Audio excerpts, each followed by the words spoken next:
नमस्कार।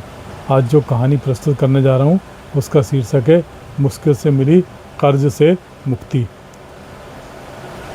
आज रविदास बहुत खुश थे क्योंकि आज उन्हें साहूकार के कर्ज से पूरी तरह मुक्ति मिल गई थी और साथ ही गिरवी रखे ज़मीन के कागजात भी वापस मिल गए थे। साहूकार ने 50,000 रुपये कर्ज में दिए थे, जिसके वो ब्याज समेत रविदास से पूरे 8.5 लाख रुपए वसूल कर चुका था, फिर भी खुश नहीं था।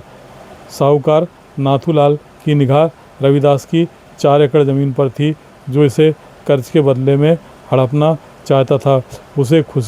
उसे इसी बात का दुख था कि ज़मीन उसके हाथ से निकल गई थी।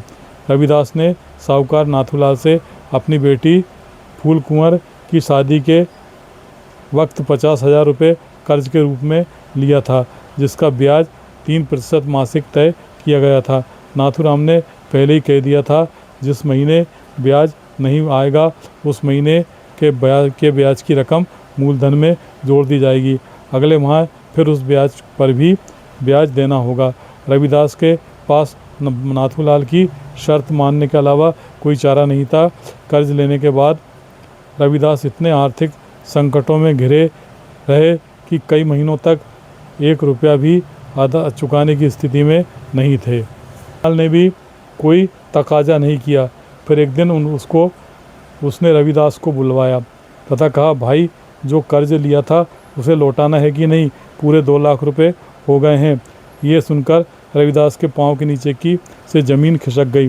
वह बोले, मैंने तो 50,000 रुपये लिए थे। इस पर नाथूलाल ने आंखें तरेरते हुए कहा, इसमें क्या ब्याज नहीं जुड़ेगा? अब तुम्हें अपनी ज़मीन मुझे गिरवी रखना पड़ेगी। या तो ज़मीन गिरवी रखो या कर्ज अदा करो। रविदास के पास 2 लाख जितनी बड़ी रकम नहीं थी, इसलिए उन्होंने अपनी ज़मीन गिरवी रख दी।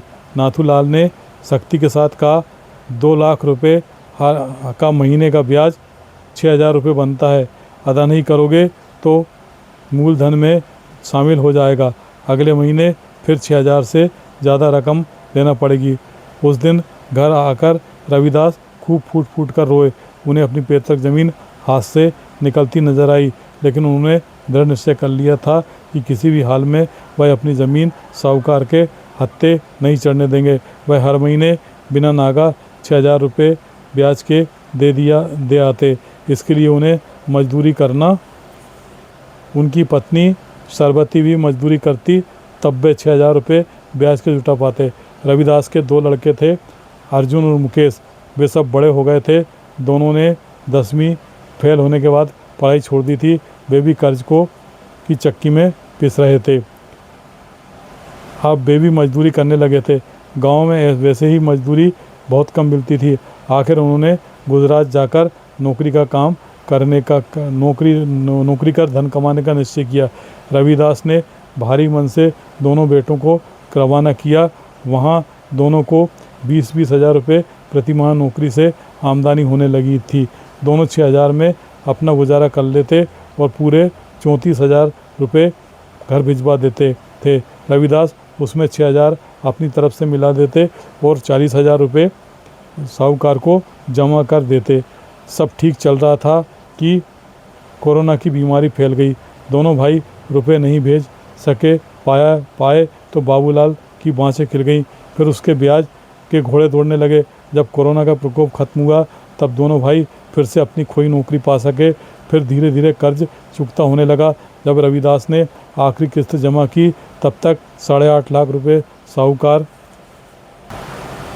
साहूकार की जेब में जा चुके थे। रविदास जी ने अपनी गिरवी ज़मीन छुड़ा ली थी। उन्हें इस बात की बहुत खुशी थी, जबकि नाथूलाल के चेहरे पर ज़मीन खोने का दुख स्पष्ट दिखाई दे रहा था।